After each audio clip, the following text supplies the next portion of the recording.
बिस्मिल्लाहिर्रहमानिर्रहीम। अल्लाह ताला के पाक नाम से शुरू जो बड़ा मेहरबान नहायत रहम करने वाला है। अस्सलामु अलैकुम स्टूडेंट्स, मैं हूं आपका teacher Mohammad Asim Nasar, first year ICS computer science के नेक्स्ट लेक्चर के साथ यूनिक ग्रुप ऑफ इंस्टीट्यूशन की तरफ से हाजिर हूं। उम्मीद है स्टूडेंट आप खैरियत से होंगे और अल्लाह के करम से 5 वक्त की नमाज़ अदा करते होंगे, कुरान पाक पढ़ते होंगे और जो भी आपको इल्म हासिल हो उस पर अमल करते होंगे और तवज्जो हमारी दीनी इल्म की तरफ ही होनी चाहिए। लेकिन अब दीनी इल्म के लिए दुनियावी इल्म जो है वो भी ज़रूरी है ताकि अल्लाह ताला जो है हमारा दुनिया में भी हम पर करम रखे और जो हमें नेमतें दुनिया में नवाजे और उस नेमतों को इस्तेमाल करके हम अपना दीनी इल्म और उस पर अमल जो है उसको बढ़ा सकें। ये अल्लाह ताला ने ही ये ड्यूटी लगाई हुई है कि दुनिया में हर एक के मुख्तलिफ लाइन्स हैं और उसमें आगे वो वर्किंग कर रहा है। तवज्जो जो है वो अल्लाह रसूल पे ही होनी चाहिए। अब इल्म तो सारों के पास ही बहुत ज़्यादा है, हर एक जो है उसके बाद इल्म का बहुत ज़्यादा अंबार है। किसी से भी कोई भी अगर दीनी जो इल्म की गुफ्तगू की जाए तो फिर ऐसे ही महसूस होता है कि इससे बड़ा आलिम ही कोई नहीं है। इसी तरीके से अगर दुनियावी किसी इल्म की बात की जाए किसी महफ़िल में किसी इंसान से तो उसमें भी ऐसे ही महसूस होता है कि दुनियावी इल्म जो है उसका ये सबसे बड़ा आलिम है। तो अल्लाह करम करे कि हमें जो इल्म नाफ़े अता अल्लाह करे कि जिससे हम कोई फ़ायदा या अमल जो है वो हमारा बढ़ सके और हम अल्लाह रसूल की तरफ जो रास्ता है उस पर ही बेहतर अंदाज से आगे मूव कर सकें। अब ये सारी बातें हर एक को पता है कि अगर एक बात छोटी सी कर लूँ कि जी तुम ये जहन्नम में जो है ये तुम्हारे आने की वजह क्या हुई, तो अल्लाह करम करे तो उसमें कहते हैं कि ये एक दर्दनाक ही एक किस्सा या बात है और वो कहेंगे कि हम नमाज नहीं पढ़ते थे। तो अल्लाह करम करे कि अब ये जो हमारे जो 5 बुनियादी अकायद जिस पे ये इस्लाम जो है दीन की जो है वो इमारत जो है वो मुस्तक़िम होती है, उस पर बनी हुई है, उस पर स्टेबल है। वो 5 हमारे जो कलमा, नमाज, रोज़ा, हज, ज़कात और इन एनी केस हमारे अल्लाह के करम से हमने कोशिश करनी है कि ये बुनियादी अकायद इस पर हम मज़बूती से अमल करें ताकि हमारा जो दीन जो है वो मज़बूत हो और फिर दीन पे ही हमारी ये ज़िंदगी और दीन पे ही हमारा ख़ात्मा हो। अल्लाह ताला हमें अपनी पनाह में रखे और आफ़ियत की ज़िंदगी अता करे। दीन पे ही ये ज़िंदगी और दीन पे ही हमारा इस्लाम पे ही हमारा ख़ात्मा हो। अल्लाह ताला करम करे। अपने ये टॉपिक स्टार्ट करते हैं। हमें ये चैप्टर नंबर 9 जो स्प्रेडशीट सॉफ्टवेयर का चैप्टर है ये हमारा ऑलमोस्ट कंप्लीट है। बस कुछ MCQs ही रहते हैं वो डिस्कस करने के बाद जो लास्ट चैप्टर जो है फंडामेंटल ऑफ इंटरनेट जो है वो हम डिस्कस करेंगे। ठीक है, तो अपना बहुत ज़्यादा ख्याल करें, अपने टॉपिक की तरफ हम मूव करते हैं। अल्लाह ताला हमें हमेशा अपनी पनाह में रखे। स्टूडेंट ये हम चैप्टर नंबर 9 स्प्रेडशीट सॉफ्टवेयर कर रहे हैं। हमारे टॉपिक्स कंप्लीट हो गए थे, कुछ MCQs रहते हैं उनको डिस्कस करने के बाद अपना लास्ट चैप्टर जो है वो हम स्टार्ट करेंगे। इसमें कुछ MCQs, अब MCQs जो हैं क्योंकि चैप्टर नंबर 9 जो है चैप्टर नंबर 9 जो है उसमें से MCQs भी आते हैं और MCQs जो हैं जिस तरीके से हमारा ये लाइव जो है इसमें कंपटीशन जो है वो डे टू डे इंक्रीज़ होता जा रहा है। तो अब जितने हम किसी तरह के क्वेश्चंस, लॉन्ग क्वेश्चन और शॉर्ट क्वेश्चन पे तवज्जो करते हैं, बिल्कुल इसी तरीके से हमें MCQs पे भी तवज्जो करनी होती है। और आपको पता है कि जब आप आगे मूव करेंगे और नॉर्मल स्टाइल में जब एंट्री टेस्ट जो है उसका आपको टेस्ट वो स्टडीज़ करने के बाद टेस्ट देना पड़ता है तो वो भी हमारे पास ये MCQ स्टाइल ही होता है। तो उसमें टाइम मैनेजमेंट भी हमारे लिए ज़रूरी होती है और उसमें फिर क्योंकि MCQ जो है ये आपके स्पीड और अपने आपके नॉलेज और अंडरस्टैंडिंग ये सारी चीज़ों का ही इम्तिहान होता है। तो MCQs पे भी अगर हम इसी यहीं पर इंटर क्लास में अगर नॉर्मल जो बोर्ड के पेपर्स के अकॉर्डिंगली अगर हम तैयारी करेंगे तवज्जो करेंगे तो इंशाल्लाह ताला यही जो हमारा नॉलेज है कैसे इसको अटैम्प्ट किया जाता है इसका फ़ायदा हमें एंट्री टेस्ट में भी होगा। तो अब ये MCQ जैसे की तरफ तवज्जो करते हैं। The absolute reference of cell address A15 is written as. अब इस MCQ में जो टॉपिक है वो ये एब्सोल्यूट जो है वो रेफरेंस का है कि एब्सोल्यूट रेफरेंस कहते किसको हैं। ठीक है, तो अब एब्सोल्यूट रेफरेंस अगर हम सेल कोई भी एड्रेस A15 है इसका अगर हम एब्सोल्यूट एड्रेस लिखना चाहें तो कैसे लिखा जाता है। ये मैंने आपको पहले ही कहा है कि इस तरह के एमसीक्यूज़ जो हैं कि जो रेफरेंस के हैं, रिलेटिव या एब्सोल्यूट रेफरेंस एड्रेस के हैं, इस पे तवज्जो करनी है क्योंकि इससे रिलेटेड जो है एमसीक्यू आ भी जाता है। तो ये सेल जो एड्रेस A15 इसका एब्सोल्यूट एड्रेस या रेफरेंस क्या होगा? पहली ऑप्शन $A15, $A15, $A15 या $A15। तो हमें ये पता है कि एब्सोल्यूट रेफरेंस के लिए हमें ये कॉलम से पहले और रो से पहले या किसी भी एक चीज़ कॉलम से पहले या रो से पहले हमें डॉलर का साइन प्लेस करना पड़ता है। तो और उसमें भी आपको ये भी बताया हुआ है कि जो भी एमसीक्यू है इसमें से मोस्ट अप्रोप्रिएट जो आंसर जो है वो आपने सेलेक्ट करना होता है। कई दफ़ा एक से ज़्यादा भी ऑप्शंस वो आंसर में आ रही होती हैं, लेकिन मोस्ट अप्रोप्रिएट आपने करना होता है। यहाँ पे अगर आप देख लें कि अब ये कॉलम से पहले डॉलर है, 15 से पहले डॉलर नहीं है, और ये यहाँ पर इसके बाद है, ये आपने क्रॉस आउट कर लिया। उसके बाद अगर आप ये देखें कि अब आपने ये रो से पहले कर दिया लेकिन उससे पहले नहीं है, तो अब ये इसमें एक से ज़्यादा आंसर्स आ सकते हैं, लेकिन मोस्ट अप्रोप्रिएट की अगर आप बात करें तो हमारे पास यही होगा कि आप कॉलम से पहले भी डॉलर साइन प्लेस कर दें और रो से पहले भी। तो हमारे पास ये डी ऑप्शन जो है ये सही आंसर होगा। उसके बाद जो है हमारे पास next MCQ, in a worksheet a cell reference is use in. अगर हम सेल रेफरेंस या सेल एड्रेस इस्तेमाल करते हैं तो ये अब हम कहाँ पर इस्तेमाल कर सकते हैं? ठीक है, in a worksheet a cell reference is used in, फॉर्मूले में आप इस्तेमाल कर सकते हैं, किसी लेबल में आप इस्तेमाल कर सकते हैं, वैल्यू आप बताने के लिए सेल का रेफरेंस इस्तेमाल कर सकते हैं, या कोई रेंज बताने के लिए सेल का रेफरेंस इस्तेमाल कर सकते हैं। तो इसमें मोर अप्रोप्रिएट जो आंसर है वो हम फार्मूले में, ठीक है, फार्मूले में हम जो है सेल रेफरेंस सेल एड्रेस इस्तेमाल करते हैं। डायरेक्ट लेबल तो हम वैसे टाइप कर सकते हैं, वैल्यू भी रेंज भी उसमें, लेकिन फार्मूला जो है उसमें सेल एड्रेस या सेल रेफरेंस इस्तेमाल किया जाता है। उसके बाद जो है अगला एमसीक्यू, द सेल और अ ग्रुप और combination of different cells in a worksheet which is assigned a different name.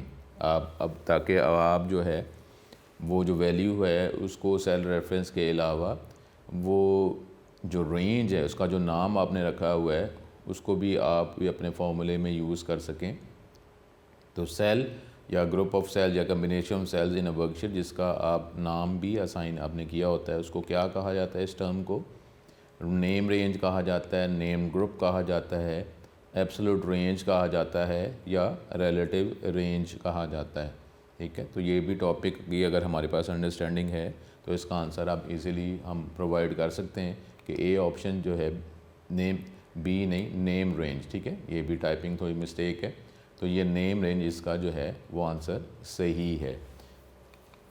उसके बाद आप नेम रेंज क्या है जी, ये आप फार्मूला में यूज़ कर सकते हैं, फार्मूला में यूज़ नहीं कर सकते, इसको कॉपी नहीं किया जा सकता है, या बी और सी। ठीक है, तो हमारे पास इसका क्या आंसर है? ए ऑप्शन है कि जो नेम रेंज, जो आप रेंज का एक नाम रख देते हैं, तो बजाय इसके कि फार्मूले में किसी सेल का रेफरेंस या एड्रेस इस्तेमाल करें, आप जो एक रेंज का जो नाम रखा हुआ है वो भी आप फार्मूले में यूज़ कर सकते हैं। अब ये हमारे पास बोर्ड का question, M S Excel a formula begins with. जब भी एक्सेल में आपने कोई फार्मूला लिखना हो तो फार्मूला लिखने के लिए सबसे पहले जो है कौन सा करैक्टर हमें टाइप करना पड़ता है, लिखना पड़ता है? हमें ये एक्सक्लेमेशन मार्क ये प्लेस करना पड़ता है, क्वेश्चन मार्क लिखना पड़ता है, इक्वल टू का साइन जो है लिखना पड़ता है, या कोई भी कैपिटल लेटर लिखना पड़ता है। तो ये भी मेरा ख्याल है आपको अंदाज़ा होगा कि फार्मूला जो है, और स्टूडेंट जो है कई दफ़ा ये क्वेश्चंस जो हैं इस तरह के जो एमसीक्यूज़ आते हैं या शॉर्ट क्वेश्चन में भी अगर इस तरह का कोई टॉपिक पूछा जाता है तो वो नॉर्मली जो है ये जो इक्वल टू साइन है, इक्वल टू साइन, इसको वो इग्नोर कर देते हैं और उसके अलावा लिखना शुरू कर देते हैं। तो ये मुनासिब नहीं है कि अब फार्मूला जो है वो लाजमी आपने इक्वल टू का साइन प्लेस करके ही फार्मूला लिखना है। तो इसकी जो क्वेश्चन है एमसीक्यू उसका आंसर जो है वो सी ऑप्शन सही आंसर है। उसके बाद the format to use the value of a cell in other worksheet. Format जिसकी मदद से वो फॉर्मेट जब यूज़ करेंगे तो एक वैल्यू जो एक सेल की वो आप किसी और अनदर वर्कशीट में आप इस्तेमाल कर सकते हैं। कैसे? फॉर्मेट क्या है? ताकि आप एक सेल एड्रेस जो है वो उसको किसी और वर्कशीट, एक से ज़्यादा वर्कशीट तो हम यूज़ कर सकते हैं ना वर्कबुक में, तो अब एक वर्कशीट का एक जो सेल जो है किसी और वर्कशीट में आप उसका सेल एड्रेस इस्तेमाल कर सकते हैं। तो उसका फॉर्मेट क्या होता है लिखने का कि हम शीट नेम लिखते हैं, उसके बाद एक्सक्लेमेशन मार्क पे सेल एड्रेस लिखते हैं, या शीट का नाम लिखते हैं, उसके बाद डॉलर साइन के बाद सेल का एड्रेस इस्तेमाल करते हैं, या सेल का एड्रेस इस्तेमाल करते हैं फिर एक्सक्लेमेशन मार्क और शीट का नाम इस्तेमाल करते हैं, या सेल एड्रेस इस्तेमाल करते हैं फिर डॉलर साइन प्लेस करते हैं और शीट का नाम इस्तेमाल करते हैं। तो अब ये हमारे पास जो है टॉपिक कौन सा है, लिंकिंग वर्कशीट का टॉपिक है। तो अगर ये टॉपिक हमें क्लियर है तो उसका फॉर्मेट की भी हमारे पास अंडरस्टैंडिंग है, तो ये आंसर हम इजीली प्रोवाइड कर सकते हैं कि इसका आंसर ए ऑप्शन वो सही आंसर है। कि आप अगर एक सेल का जो एड्रेस रेफरेंस किसी और शीट में इस्तेमाल करना चाह रहे हैं तो आपने सबसे पहले शीट का नाम लिखना है, उसके बाद जो है एक्सक्लेमेशन मार्क, उसके बाद सेल का एड्रेस इस्तेमाल करेंगे। ए ऑप्शन इसका सही आंसर है। अब वो फार्मूला जो दो सेल्स को ऐड करता है, A1 जो हम जिस शीट में हम कर रहे हैं उसी का सेल एड्रेस है, रेफरेंस है, और एक A1 जो है शीट 2 का है। तो इन दोनों को आप ऐड करना चाह रहे हैं इनकी वैल्यूज़ को, तो फार्मूला क्या लिखा जाएगा, फिर वही देख लें कि इक्वल टू शीट 2 फिर exclamation mark A1 plus A1 ये लिखना आपने, फिर सेकंड के equal to A1 plus sheet 3, ठीक है, ये आप लिखेंगे एक्सक्लेमेशन मार्क A1, या C option A1 plus A1 फिर शीट 2 ये लिखेंगे, या ऑल ऑफ अबव। ठीक है, इस तरह अगर आप क्रॉस आउट की अगर आप बात कर लें तो शीट 3 जो है वो तो इसमें एग्जिस्ट नहीं कर रही क्योंकि करंट शीट है, और एक जो शीट जो है वो शीट 2 की है, तो शीट 3 तो ये स्किप कर दिया। उसके बाद वो कह रहा है कि A1 जो है वो करंट शीट का है और फिर A1 शीट 2 का है। तो हमें पता है कि अगर किसी और शीट का सेल एड्रेस है तो पहले शीट का नाम लिखना होता है, यहाँ पर शीट का नाम बाद में लिखा गया। ये अगर जनरली अगर आप देखें कि इसमें शीट का नाम पहले लिखा गया है, एक्सक्लेमेशन मार्क है, तो इसका मतलब है ये बी ऑप्शन और सी ऑप्शन हमने स्किप कर दी। तो हमारे पास दो ऑप्शन रह गई, ऑल ऑफ अबव भी स्किप हो गया। तो ये ऑप्शन जो है ए जो है यही हमारे पास, अगर हम क्रॉस आउट के फॉर्मूले से अगर MCQ अटैम्प्ट कर रहे हैं तो ये भी हमारे पास ए ही आंसर बनता है। और वैसे भी यही होगा कि A1 जो है शीट 2 का है और A1 करंट शीट का है, तो करंट शीट जो है वो तो शीट नेम के बगैर ही हम इस्तेमाल कर लेते हैं, प्लस A1, और एक A1 जो है शीट 2 का है, तो इसलिए पहले शीट 2 का नाम लिखेंगे, शीट का नाम लिखेंगे, एक्सक्लेमेशन मार्क और A1 लिख देंगे, इक्वल टू तो हमने पहले लगाना ही होता है। तो हमारे पास ये ए ऑप्शन जो है ये हमारा सही आंसर होगा। अब एक फार्मूला कि जिसकी मदद से हम A1 से लेकर A100 तक जितने भी सेल्स हैं इनकी वैल्यूज़ को अगर हम ऐड करना चाहते हैं तो क्या फार्मूला होगा। तो अगर ये हम ये सम का फंक्शन इस्तेमाल कर रहे हैं, equal to some A1 colon A100 ये आंसर होगा, या equal to some A1 minus A100, या C option A1 plus A1 और एक्सक्लेमेशन मार्क शीट 2, या आइदर A और B। तो यहाँ पे अगर आप देखें कि यहाँ पर आपको रेंज का अंदाज़ा होना चाहिए कि रेंज कैसे लिखी जाती है। स्टार्टिंग सेल का एड्रेस होता है, फिर कॉलन का निशान आप सिंबल प्लेस करते हैं, उसके बाद एंडिंग सेल का एड्रेस। तो ये ए ऑप्शन ये हमारे पास सही आंसर होगा, इक्वल टू सम, और फिर पेरेंथेसिस में आप ये फंक्शन जब इस्तेमाल करते हैं तो पेरेंथेसिस के अंदर इसका पैरामीटर या आर्गुमेंट प्रोवाइड किया जाता है। तो हमारे पास जो रेंज है इसका स्टार्टिंग सेल एड्रेस A1 है और एंडिंग सेल एड्रेस A100 है, तो रेंज के लिए बीच में कोलन साइन प्लेस करना पड़ता है। तो ये ए ऑप्शन हमारा सही आंसर होगा। अब ये कौन सा फार्मूला जो हो सकता है फॉलोइंग चार ऑप्शंस में से कि जो एवरेज फाइंड करने के लिए हम यूज़ कर सकते हैं, और सेल के एड्रेसेस जो हैं A1 से A10 और इसमें जो वैल्यूज़ पड़ी हुई हैं अगर आप उसकी एवरेज कैलकुलेट करना चाहते हैं तो क्या फार्मूला लिखा जाएगा। अब इक्वल टू AVG और फिर पेरेंथेसिस में A1 कोलन A10, या इक्वल टू एवरेज A1 से कोलन A10, या हमारे पास एवरेज कंप्लीट वर्ड पर A1 माइनस A10, फिर आइदर A और B। ठीक है, तो यहाँ पर आपको पता है कि एक्सेल के अंदर जब एवरेज इस्तेमाल की जाती है तो उसके लिए हमारे पास ये हम एवरेज ये अब लिखते हैं। इसको आप जो है इसको माइंड में इस MCQ को टिक कर लें। ठीक है, ये इस्तेमाल किया जाता है हमारे पास। ये जनरल अगर हमारे पास जो है ये AVG का फंक्शन है, इसको हमें भी यूज़ करते हैं कि ये AVG जो है इसके ज़रिए जो है हम A1 से A10 की इसको हम इसका एड्रेस कैलकुलेट कर सकते हैं। तो इसको अभी हम देख लेते हैं कि इसमें कैसे इस्तेमाल किया जाता है, ये हमने जो एक्सेल जो है उसकी मदद से अगर हम कर लेते हैं,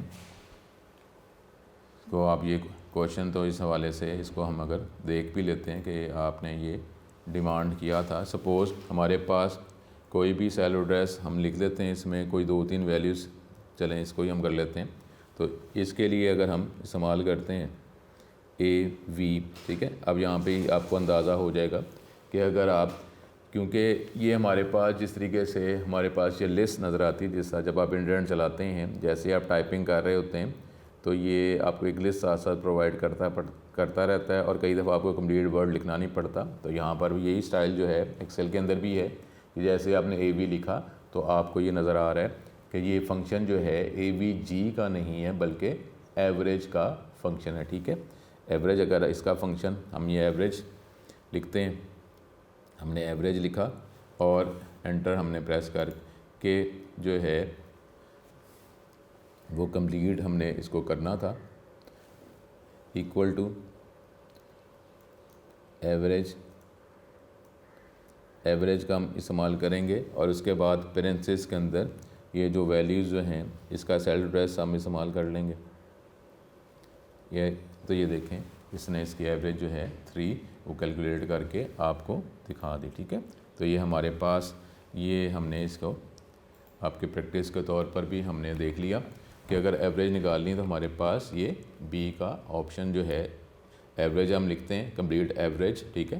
क्योंकि अब यहाँ पर इसको भी आप, अगर आपके माइंड में भी इस तरह का डाउट आया था तो आप इसको MCQ को टिक कर लें, क्योंकि जब अब मिनिमम और मैक्सिमम निकालना होता है स्प्रेडशीट के अंदर तो हमें कंप्लीट मिनिमम का वर्ड और मैक्सिमम का वर्ड नहीं लिखना पड़ता, बल्कि हम सिर्फ मिन और मैक्स का जो है वो वर्ड ही इस्तेमाल करते हैं। तो ये चीज़ जो है आपको ये क्लियर होनी चाहिए कि एवरेज के लिए AVG नहीं है बल्कि कंप्लीट एवरेज का वर्ड ही लिखना पड़ता है।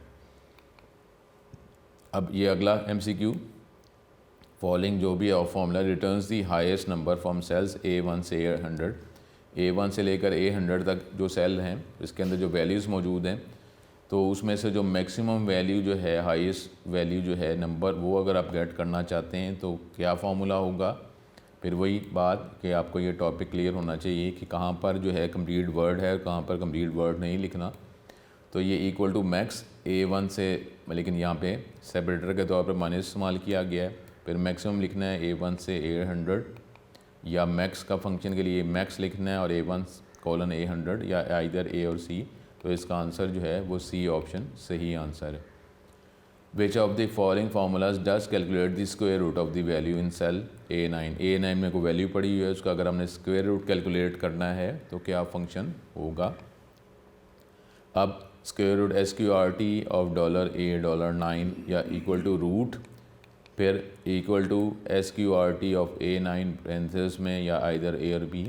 तो ये हमें अब पता होना चाहिए कि जब भी हमको फॉर्मूला लिखते हैं तो इक्वल टू से ही स्टार्ट करते हैं। तो अब ये जो 4-5 जो फंक्शंस के नाम हैं जो हमारे सिलेबस में शामिल हैं, इसको आप माइंड में क्लियर रखें। तो ये जो फंक्शंस जो हैं ये आपके MCQ में इस तरीके से मुख्तलिफ स्टाइल में पूछे जा सकते हैं। तो इसका आंसर जो है, इस MCQ का आंसर जो हमारे पास C ऑप्शन हमारा सही आंसर होगा।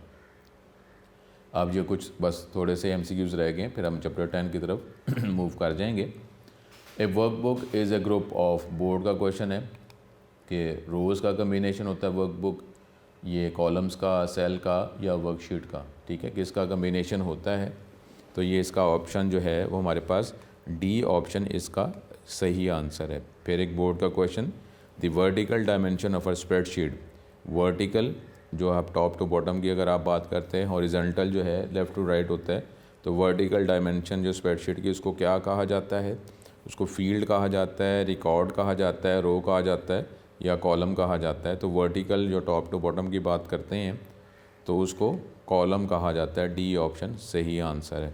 उसके बाद calling a cell in MS Excel by just their addresses, कि किसी सेल को आप एक्सेल में उसके एड्रेसेस की मदद से आप एक्सेस कर सकते हैं, यूज़ कर सकते हैं। तो इस टर्म को क्या कहा जाता है। सपोज़ A1 B3, इसको क्या कहा जाता है, बोर्ड का question. Name ranges, labelling, relative referencing या एब्सोल्यूट रेफरेंसिंग, ठीक है। तो ये इसका हमारे पास आंसर क्या होगा। कि इसमें हमारे पास ये सी ऑप्शन यही हमारा सही आंसर होगा, रिलेटिव रेफरेंसिंग। ठीक है, अब ये मे बी ये last MCQ, a collection of related worksheet form a, और ये देख लें 2019 का क्वेश्चन है कि वर्कशीट का कम्बिनेशन जो डेफिनेटली रिलेट ही हैं, तो उसके कम्बिनेशन को क्या कहा जाता है? वेबसाइट कहा जाता है, वर्कबुक कहा जाता है, वर्ड आर्ट कहा जाता है, या स्प्रेडशीट कहा जाता है। तो इसमें हमारे पास बी ऑप्शन जो है वो सही आंसर है। ठीक है, अब यहाँ पर जो हमारा ये चैप्टर 9 जो है वो कंप्लीट हो जाता है। अब ये चैप्टर 10 की तरफ हम मूव करते हैं। ये हमारा लास्ट चैप्टर है और इसमें भी जो टॉपिक जो हमारे सिलेबस में शामिल हैं वो हम देखेंगे। अब इसमें कोई लॉन्ग क्वेश्चन नहीं होता, इसमें शॉर्ट क्वेश्चंस और एमसीक्यू की तरह हमने इसकी तैयारी करनी है। तो लास्ट चैप्टर जो है उसका नाम है फंडामेंटल ऑफ द इंटरनेट। कुछ टॉपिक जो हैं इससे रिलेटेड जो है हमने चैप्टर 2 में कंप्यूटर नेटवर्क्स में पढ़े थे। अब जो है इसको इस चैप्टर में मज़ीद इंटरनेट से रिलेटेड कुछ टॉपिक्स पढ़ते हैं। ठीक है, और ये जो आपको जो पैराग्राफ नज़र आ रहे हैं ये चैप्टर 2 में भी कुछ हमारे पास था, इससे रिलेटेड जो है कोई एमसीक्यू ये हो सकता है, कोई शॉर्ट क्वेश्चन अगर जो इसका चांस कम होता है वो भी इसके अंदर है, उसको हम देख लेंगे। तो ये हमारे पास इंटरनेट या उसकी कोई थोड़ी सी हिस्ट्री जो है वो बताई जा रही है। ये इन 1969 एडवांस रिसर्च प्रोजेक्ट एजेंसी, ठीक है, ARPA ये एब्रीवेशन हो सकती है। ये एक एजेंसी, ये ग्रुप ऑर्गेनाइजेशन, इसने एक स्मॉल कंप्यूटर नेटवर्क बनाया with the collaboration of different universities and defence organisation. इसका मकसद ये था कि एक लार्ज कंप्यूटर नेटवर्क बनाया जाए that could survive in war times, क्योंकि जब वॉर जो है उसमें मेन जो हमारा काम होता है वो कम्युनिकेशन ही होती है। कम्युनिकेशन के लिए कोई मेथड इस्तेमाल किया जाता है और डेफिनेटली जिससे वॉर की जा रही होती है, वॉर हो रही होती है, वो भी ये कोशिश करता है कंट्री कि इसका कम्युनिकेशन सेटअप जो है अपने एनिमी का वो जितनी जल्दी हो सके उसको ख़त्म किया जा सके। जब कम्युनिकेशन ही नहीं होगी तो फिर आगे वर्किंग कैसे हो सकती है। तो अब जो है इस एजेंसी का ये नेटवर्क बनाने का मकसद ही ये था कि एक ऑल्टरनेट जो है नेटवर्क बनाया जाए, ताकि इन केस जो हमारा मेन कम्युनिकेशन सेटअप अगर अफेक्ट हो भी जाता है तो फिर भी हम कोई सब्स्टिट्यूट नेटवर्क हो जिसकी मदद से कम्युनिकेशन कर सकें। तो इसके लिए ये नेटवर्क बनाया गया।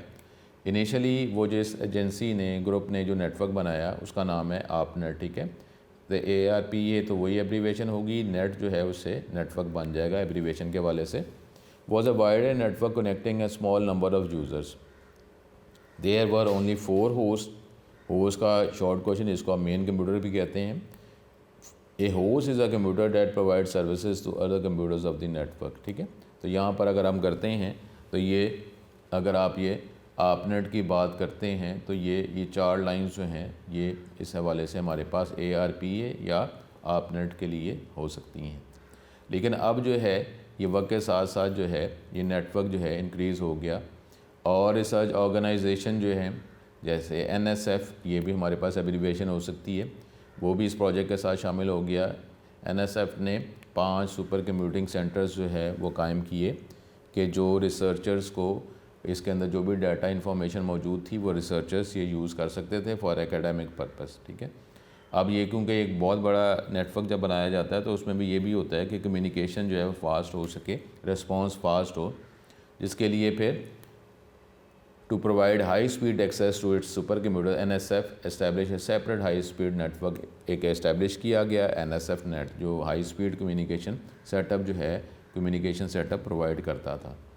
अब इसमें और भी नेटवर्क जो हैं इसी अरसे में some other small networks had also been establish among various universities organisation के दरमियान फिर और नेटवर्क्स भी बनना शुरू हो गए।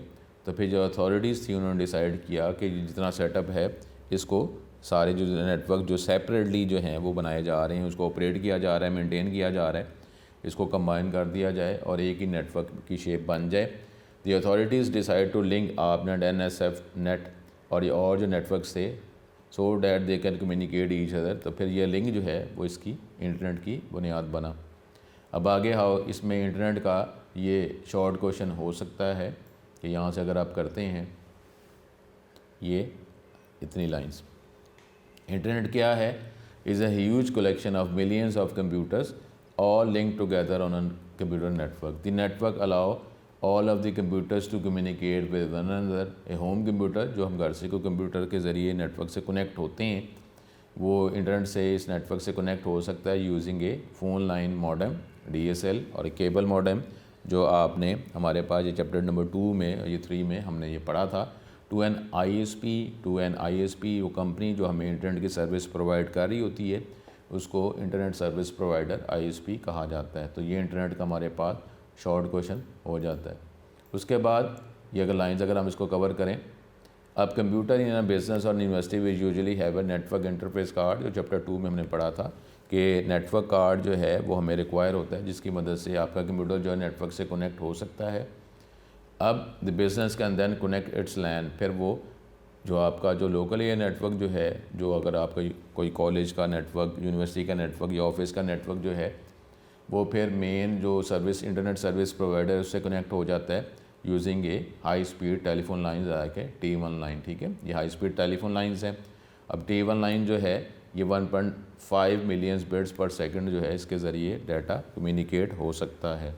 अब ISP जो है वो मेजर जो उस एरियाज़ के ISP हैं उससे कनेक्ट हो जाते हैं, और इंटरनेशनल जो है ISP उससे कनेक्ट हो जाते हैं, और फिर उसमें हमारे पास कम्युनिकेशन सेटअप और बेटर हो जाता है। May be fibre optic wires जो आपने चैप्टर 3 में पढ़ा, या सैटेलाइट के ज़रिए इनका आपस में कनेक्शन जो है वो फिर बरकरार रहता है। ठीक है, तो ये हमारे पास हमने ये कुछ MCQs के हवाले से इस टॉपिक को डिस्कस किया। अब इसको मज़ीद देखते हैं। ये हमारे पास अब ये चैप्टर 10 जो है वो हमने स्टार्ट कर दिया हुआ है। तो चैप्टर 10 जो है फंडामेंटल ऑफ द इंटरनेट। अब इसमें जो बातें अभी हमने की, ये internet can be defined as a huge collection of millions of computer all linked together with the computer network. The network allow all of the computers to communicate with one another. अब ये एक internet को network of networks भी कहा जाता है। It is a global network of networks and because of this network all computers can communicate with each other. ठीक है, यहाँ तक ये इंटरनेट का हमारे पास शॉर्ट क्वेश्चन हो जाएगा। आगे मज़ीद अगर इसका knowledge, the internet is a collection of millions of computers. A home computer या पर्सनल कंप्यूटर, उसको हम इंटरनेट से लिंक कर सकते हैं with the help of a telephone line और cable modem. Computer in a business और university which usually have a network interface card. Definitely अगर वायर के ज़रिए, टेलीफोन वायर के ज़रिए कनेक्ट हैं, तो टेलीफोन वायर जो है वो भी तो कंप्यूटर के अंदर कहीं इंसर्ट करनी है ना। जहाँ पे इंसर्ट किया वो वायर इंसर्ट की जाएगी, उसको कहा जाता है नेटवर्क कार्ड या NIC। That directly connects to a local network, जो आपके ऑफिस का नेटवर्क यूनिवर्सिटी के नेटवर्क को कनेक्ट कर देता है इंटरनेट के साथ। बिजनेस जो है फिर नेटवर्क को कनेक्ट करता है लोकल नेटवर्क के साथ, ISP के साथ कनेक्ट हो जाता है using high speed telephone lines. ठीक है, ये जो बातें हमने की।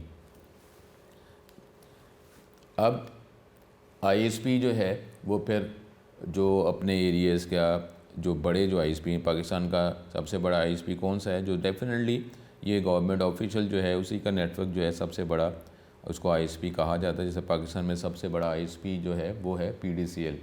तो जो अगर डिफरेंट कंपनीज़ के नेटवर्क जो हैं वो फाइनली जाके उनको PDCL के साथ कनेक्ट होना पड़ता है। इसी तरीके से डिफरेंट कंट्रीज़ के जो नॉर्मली गवर्नमेंट ऑर्गेनाइजेशन जो हैं उनका जो नेटवर्क जो है, जो गवर्नमेंट उसको ऑपरेट और मॉनिटर कर रही होती है, जिसके ज़रिए मुख्तलिफ जो कम्युनिकेशन सेटअप्स जो हैं, कंपनीज़ जो हैं वो अपना एक सेटअप बना सकती हैं, लेकिन डेफिनेट लाइसेंस जो है वो गवर्नमेंट की जो ऑर्गेनाइजेशन है वही प्रोवाइड करेगी, तो उसको लार्जर ISP कहा जाता है। ISP then connects to larger ISP and the largest ISP maintain fibre optic backbone. ज़ाहिर है जब आप एक नेटवर्क को उससे बड़े नेटवर्क के साथ कनेक्ट करेंगे तो आपको बेटर कम्युनिकेशन सेटअप भी रिक्वायर होगा, ताकि जब आप अब उसमें जो लोकेशंस जो हैं वो भी उसके दरमियान डिस्टेंस भी बढ़ जाएगा। लेकिन आप ज़ाहिर है ये तो नहीं चाहेंगे कि अगर डिस्टेंस इंक्रीज़ हो रहा है तो लेकिन रिस्पांस जो है वो भी इफ़ेक्ट हो जाए। रिस्पांस तो आपको वो बेटर ही चाहेंगे। इसके लिए फिर कोशिश की जाती है कि बेटर जो है कम्युनिकेशन सेटअप जो है इस्तेमाल किया जा सके। तो उसके लिए फिर फाइबर ऑप्टिक जो है ये सेटअप इस्तेमाल किया जाता है, मे बी सैटेलाइट इस्तेमाल किया जाता है। और उसमें अब जिस तरीके से आप ये वायरलेस कम्युनिकेशन और वायरलेस कम्युनिकेशन के अंदर भी बेटर कम्युनिकेशन सेटअप इस्तेमाल किए जा रहे हैं। Backbones around the world are connected through fibre optic lines, under sea cables. ठीक है, जो हमने पढ़ा था सबमेरिन केबल्स भी इसको कहा जाता है, और सैटेलाइट लिंक्स के ज़रिए इनको कनेक्ट किया जाता है। In this way every computer on internet is connected to every other computer on the internet. यहाँ पर ये जो हमने बातें ये नॉलेज के लिए हैं, अदरवाइज़ यहाँ पे हमारे पास इंटरनेट का ही शॉर्ट क्वेश्चन होगा। तो ये यहाँ पे हमारे पास अब हिस्ट्री ऑफ इंटरनेट की जो हम बात कर रहे थे, ये भी हमारे लिए MCQs के लिए ही ये इम्पोर्टेंट है। Work on the internet was started in 1960 because of the cold war between America and Russia. America wants to communicate with its armed force in 1969। Advance research project agency इसने एक network बनाया मुख्तलिफ universities और defence organisation की collaboration के साथ। वही था, मकसद ये था कि एक हमारे पास एक सेपरेट कम्युनिकेशन नेटवर्क हो, ताकि अगर इन केस वॉर में फिर इस सेपरेट कम्युनिकेशन सेटअप को जो है इस्तेमाल किया जा सके। उसमें उस टाइम जो है 4 सर्वर्स से होस्ट जो है वही हमें पता है कि मेन कंप्यूटर जो सर्विस प्रोवाइड कर रहा होता है, लेकिन वक्त के साथ साथ ये नेटवर्क बढ़ गया और भी ऑर्गेनाइजेशन जो हैं इसके साथ शामिल हो गई, और फिर एंड पे ये कोशिश की गई कि अब इन नेटवर्क्स को कंबाइन कर लिया जाए। ठीक है, अब इसमें 1989 ये हमारा टर्निंग पॉइंट था। इसमें अथॉरिटीज़ ने डिसाइड किया कि सारे नेटवर्क्स को कंबाइन कर लिया जाए और ये डिफेंस ऑर्गेनाइजेशन के अलावा जनरल पब्लिक को भी सर्विस प्रोवाइड की जाए। तो ये फिर वजह बनी इंटरनेट की। ठीक है, this link among different networks is referred as network. ठीक है, the internet facility was now available to common people. तो हमारे पास ये टॉपिक था आज का।